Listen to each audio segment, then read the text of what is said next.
Hello dear and a warm welcome to Elumba Television. My name is Angel Lady. We'll always give you trending gist and then we'll give you a roundup of what's happening, giving you details as well. It's a festive season. I'd like to say congratulations. Making it this far, it's not easy. Once again, congratulations and welcome to Elumba Television. Do remember to follow us on Instagram, like our Facebook page, head straight to YouTube and hit the subscribe button. Do not forget to turn on notification so that you get notified when we come here with a gist. Okay, so our gist for today, let me quickly tell you something that's making rounds. You know, this is festive period now. We're supposed to show love. We're supposed to just accept everybody, be friendly, and give out what we've got to people who do not have, right? But guess what? Two Nigerian brothers. You know when we meet outside, we're supposed to be our brother's keeper because we're outside home. We're not in the country, we're not in our villages, we're not in our state. So we believe that right outside, wherever we find ourselves, we should look out for each other because we are all we've got right out there. But our own very Nigerian big brothers, our own Nigerian people that are supposed to be representing us very well, they went to go and follow our hands. Is it fair? They not went to go and fight. Now you'll be thinking, who are these people? Is it not Davido and Burnaboy? What under the heavens were they thinking? They now went to go and be exchanging blows. They want to show themselves like I see they used to box. Anyway, the videos are not clear, but we'll show you something that gave them up for us to see. They are not very sharp videos, but you can also look at it. So here we go. Let me point around Davido here. This is Davido. See Davido heading that way. And people are busy stopping him, trying to stop him. Like, bro, don't follow our hand now, you know? And Uncle Davido just went to go and follow our hand. I don't know why. I don't know why. It's not fair. But anyway, let me show you another thing that people are saying on Twitter concerning that fight between Davido and Burnaboy. So here we go. Nigerians are responding, fans are responding on Twitter saying things. Let's see the response of fans on Twitter about that fight.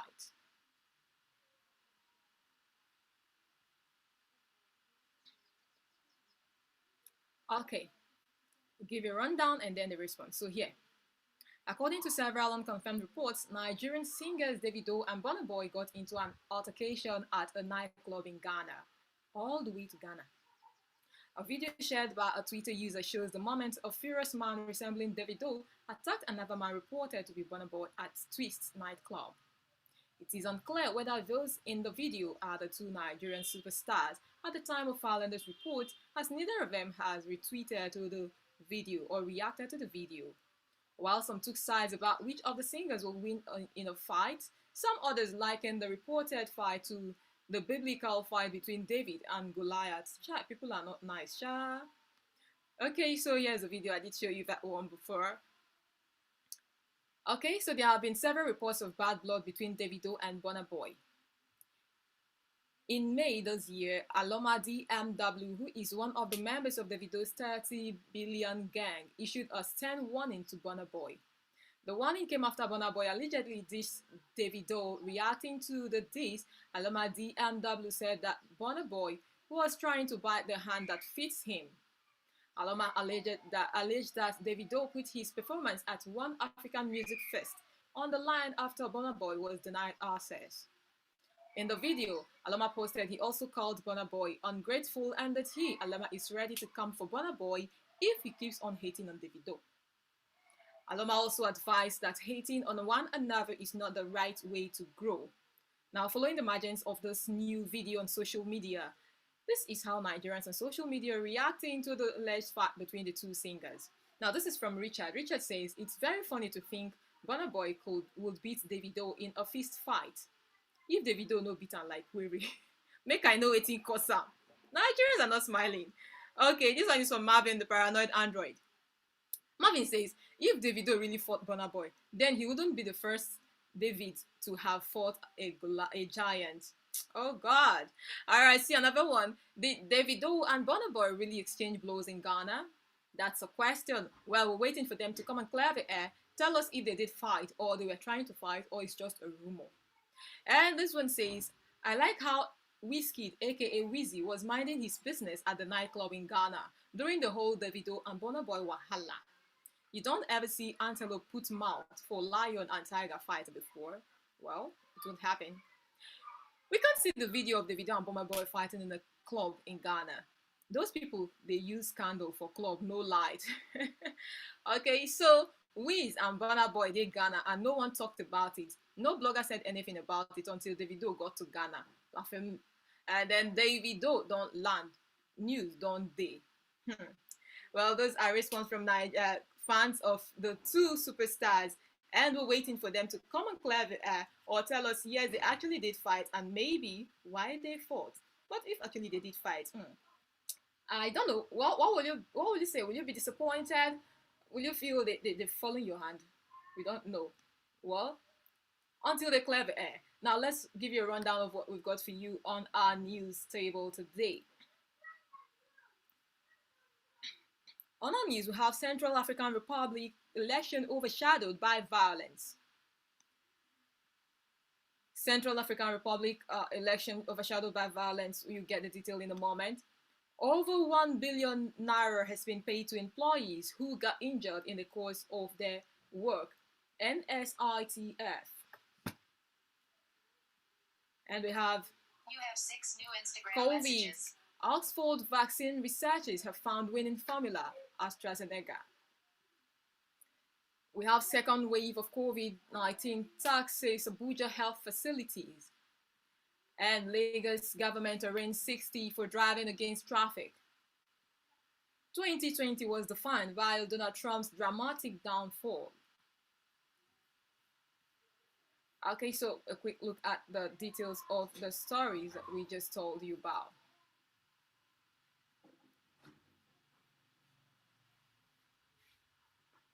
People in the Central African Republic CAR have voted in an election overshadowed by violence between government and rebel forces. President Faustin Archange Touadera is seeking a second term and has accused his predecessor Francis Bozize of fomenting a coup with rebel groups. The government rejected calls from the opposition to postpone the vote because of insecurity. In the run-up, 3 UN peacekeepers were killed by unidentified assailants. The CAR, which is resource-rich but sparsely populated, is deeply unstable, having seen several coups in rebellion since independence from France 60 years ago. Despite efforts by rebels to scare away voters in some towns on Sunday, there was a huge turnout in many other areas, said the head of the UN mission in the country. The government has denied allegations of election rigging by the Coalition of Patriots for Change, CPC, a recently created alliance of the country's most powerful rebel groups.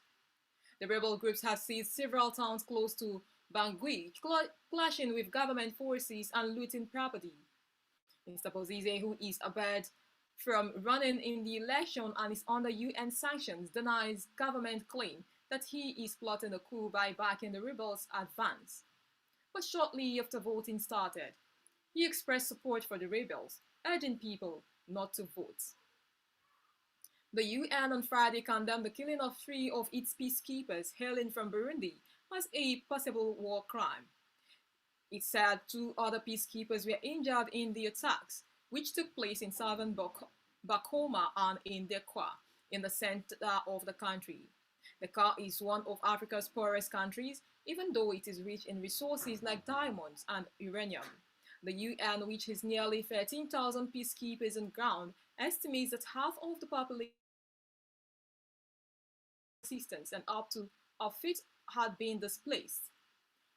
On 3rd December, the Constitutional Court ruled that Mr. Bozazi did not satisfy the good morality requirement for candidates because of an international warrant and UN sanctions against him for alleged assassinations, torture, and other crimes during his rule.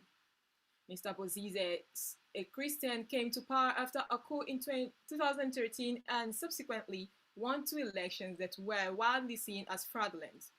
He was ousted in 2013 by the Seleka, a rebel coalition drawn largely from the Muslim minority, which accused him of breaking peace agreements. The country has been wrecked by waves of violence since then that President Todera, elected in 2016, has been unable to control. Russia is allied with President Todera and this week said it has sent 300 military instructors to Kar, following a request for help from the government. Russia insists it is not involved in the fighting. Over 1 billion has been paid to employees who got injured in the course of their work. NSITF, the details. Nigerian Social Insurance Trust Fund NSITF claims that no less than 1 billion naira has been paid out to employees who got injured in the course of their work schedule. According to the acting managing director or chief executive of NSITF, Kelly Wanga, 13,000 employees have directly benefited as a result of work-related injuries and diseases they incurred since the beginning of the year 2020. He further stressed that this is aside the billions of naira paid out by the fund for work-related injuries since inception. According to Waga, all these measures being taken by the Interim Management Committee are meant to reposition the NSRTF for greater efficiency. He disclosed these at the weekend when he received the National Coordinator Chief Executive Officer of Servicom, Mrs. Nena Akbajemeli, who was on a courtesy and advocacy visit at the fund's headquarters in Abuja. He explained that the fund has stated clearly its new direction, which is targeted at changing the narrative of the fund towards improved service provision. Part of the repositioning efforts, he noted, is strengthening advocacy and preventative service, whereby the fund ensures that the health, safety, and well-being of all employees are guaranteed in the workplace or in the course of work. The AGMD stated that the aim was to engender improved productivity of employees, which will in turn ensure more revenues for the employer. He noted that should accidents or diseases occur, the fund still provides rehabilitative and curative services. This has to do with the reimbursement of the cost of healthcare services incurred by the injured employees, provision of artificial limbs or members as a result of the accident or disease arising out of or in the course of the employment. This is to enable injured employees improve their working capacity. The fund equally provides compensatory services. These include payment of disability claims, periodic payment to the next of kin of a deceased employee, payment for loss of productivity to the employer, Waga stated. In her remarks, the National Coordinator of Servicom, who led a delegation of senior officials from her office, emphasized the mantra of customer need above all needs, which guides their operations.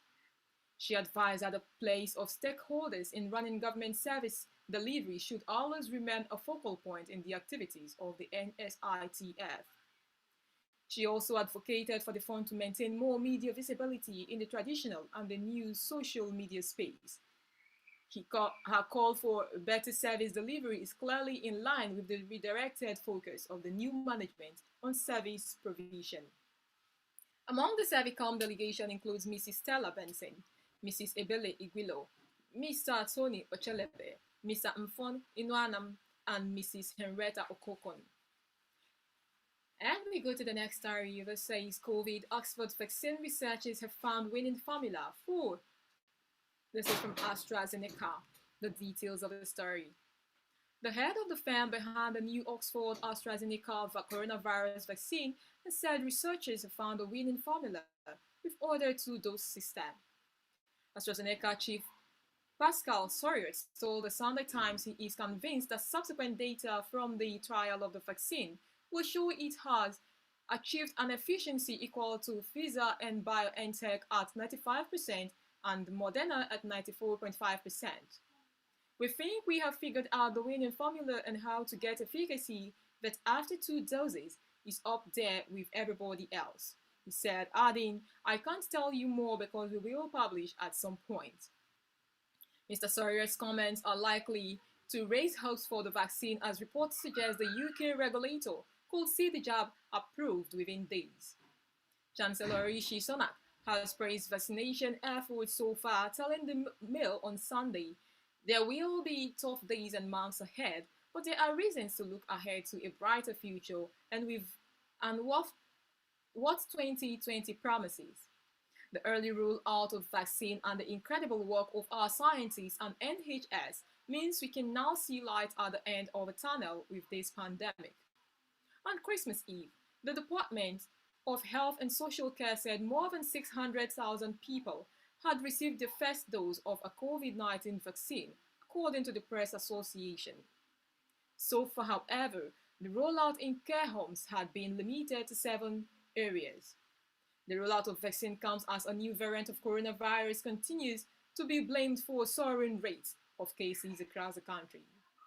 Cases of the variant have been confirmed across Europe, including in France, Italy, Denmark, Spain, Iceland, Sweden, Switzerland, and the Netherlands, as well as around the globe in Australia, Japan, and Lebanon.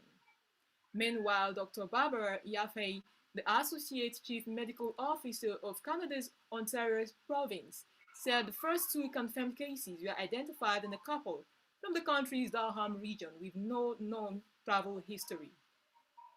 In the UK, new lockdown measures came into effect on Boxing Day in an effort to reduce the spread of the new variant and bring down coronavirus cases number in general.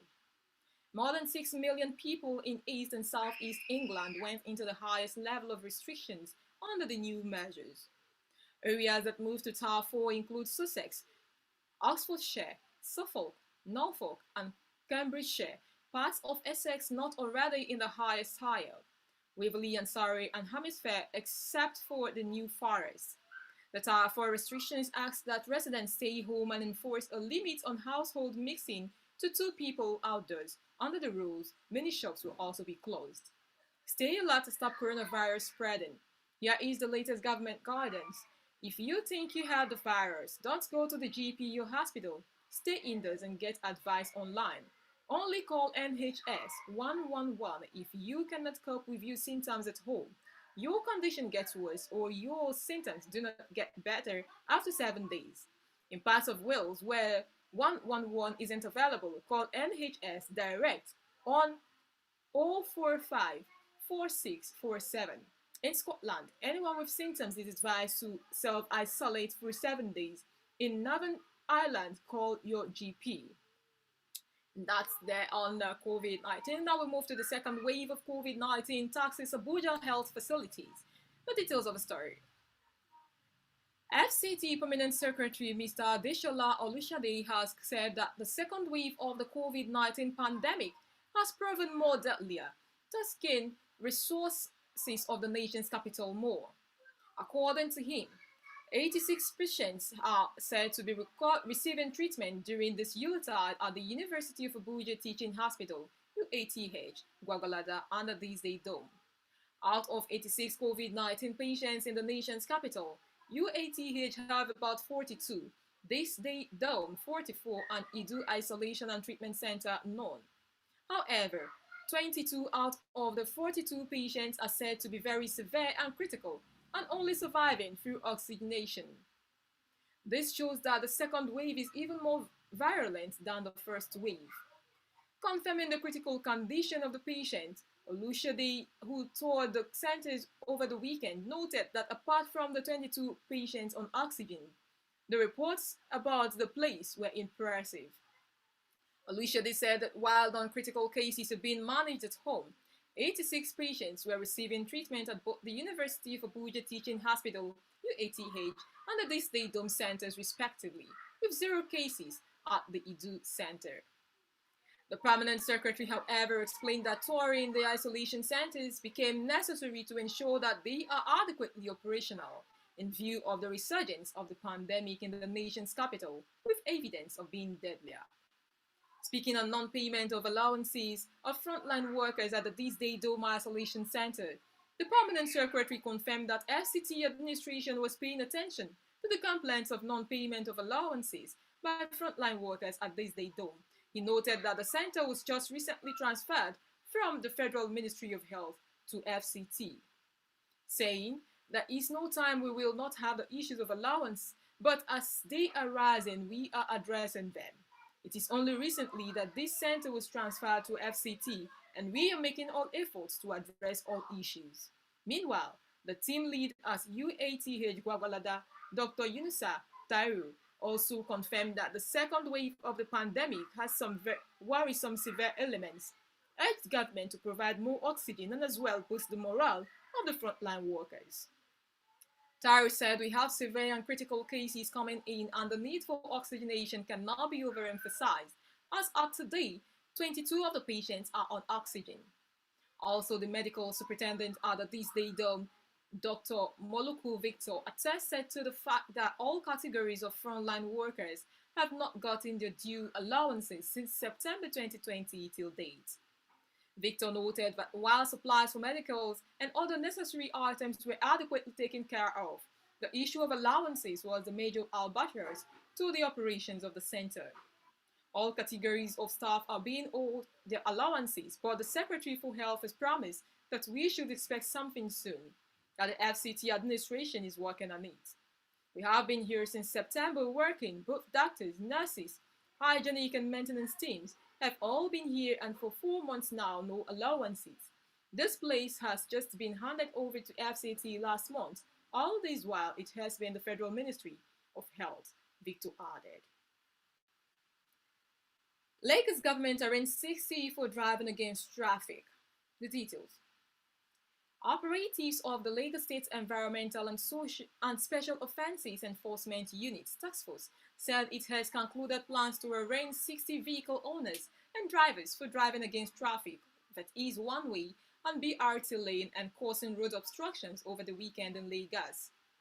Chairman of the agency, SP Jejeloye Shola, who led the enforcement team during the exercise, disclosed that the 60 traffic offenders were apprehended at different parts of the state for the various traffic offences in contravention of the Lagos State Transport Sector Reform Law of 2018.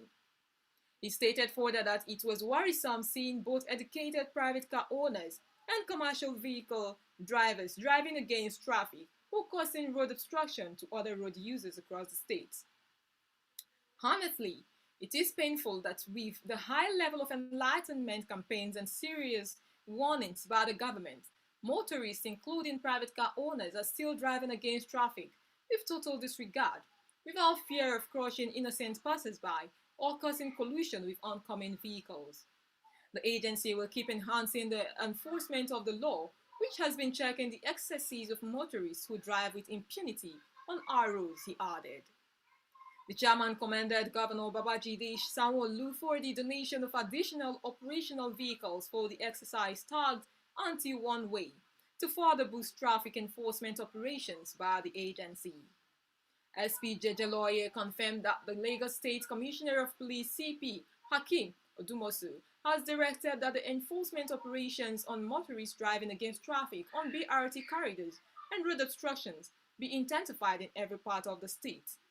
He, however, urged motorists to desist from driving against traffic and obey the various traffic signs conspicuously displayed on all roads across the city by the government.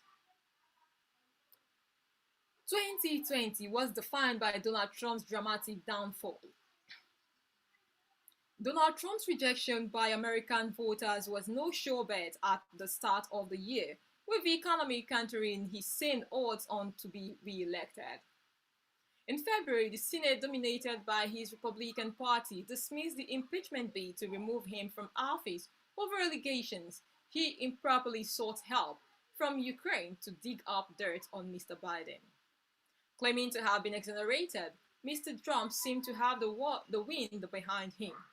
Nevertheless, as 2020 draws to a close, the United States can look forward to a new commander-in-chief after Joe Biden's emphatic victory in. Yet, for all Mr. Biden's extraordinary achievements in securing the White House alongside Vice President-elect Kamala Harris, the year was defined by outgoing President Donald Trump's defeat, a downward spiral that took in a catastrophic response to the coronavirus pandemic, fomented race riots, and egregious efforts to steal the election. The above are extracted from an article by Leo Chandrovis. 2020 was defined by Donald Trump's downward spiral that took in a catastrophic response to COVID and race riots, published by on Microsoft News. Leo also wrote that by March, the coronavirus was ripping through the US as infection and death rates climbed. Confusion reigned. Mr. Trump brushed away experts advising drastic but necessary containment measures, told by his own national security advisor that it will be the biggest national security threat of his presidency. He blatantly predicted that it would miraculously go away by April. The leadership vacuum was filled by those such as Anthony Fauci, the top US infectious disease expert. It fell to individual states to institute containment measures. Mr. Trump bullied states in lockdown, almost certainly inspiring a plot by coronavirus skeptics to kidnap Michigan's Democratic Governor Gretchen Whitmer that the FBI eventually thwarted. The result was a death toll that grew. It has now passed 320,000. This month, record daily totals of about 3,000 have been recorded, more than the total number of people killed in the 9/11 attacks in 2001. In the late spring, as the first wave of the coronavirus faded, a new crisis erupted, this time over race. Protests fled across America after footage spread of the death of George Floyd, an African American choked for nearly 9 minutes by police in Minneapolis.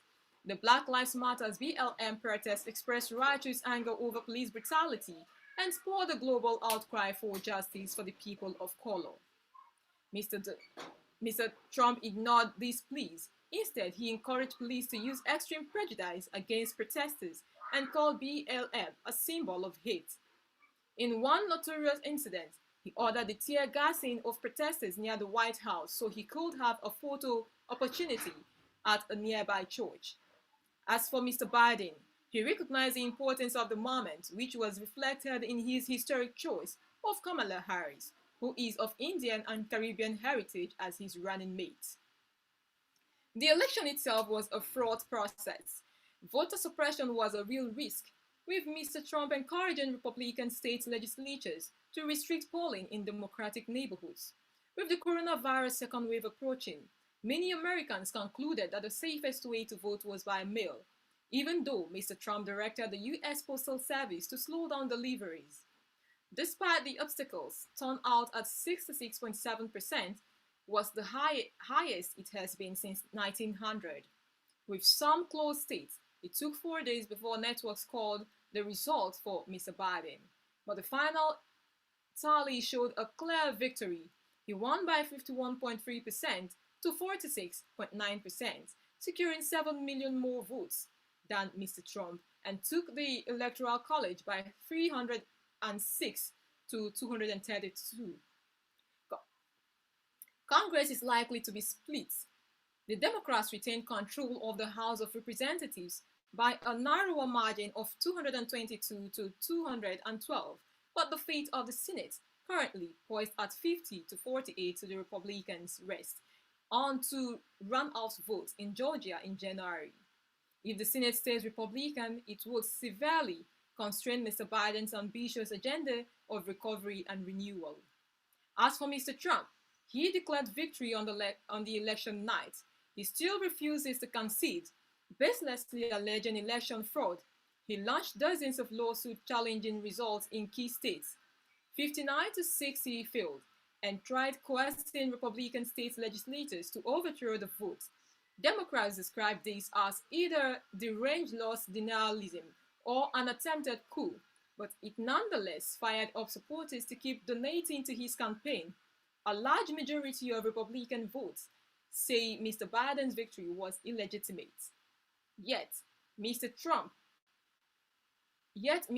time is drawing to a close, a rare one-term precedent. Mr. Trump will leave the White House by 20th January, when Mr. Biden is inaugurated. And 6 children and a woman killed in Accra and Lere local government area of Kaduna State. The details of the story. 6 children and a woman have been confirmed killed in a reprisal attack on some Headers settlement in Accra and Lere local government areas in Kaduna State. The attack came barely 24 hours after 7 persons were killed in an attack on Gora Gan village of Zangon Kataf, local government area of the state, Thursday night.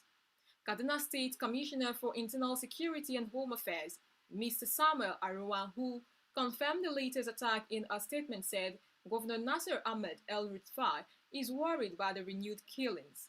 The Security Commissioner identified those killed in the reprisal attack as Mustafa Haruna, 1 year, Yao Kada, 1 year, Saidu Ablahi, 1 year, Zainab Zakari, 1 year, Sadia Ablahi, 5 years, and Aisha Ablahi, 1 year, while an unidentified woman was burnt beyond recognition.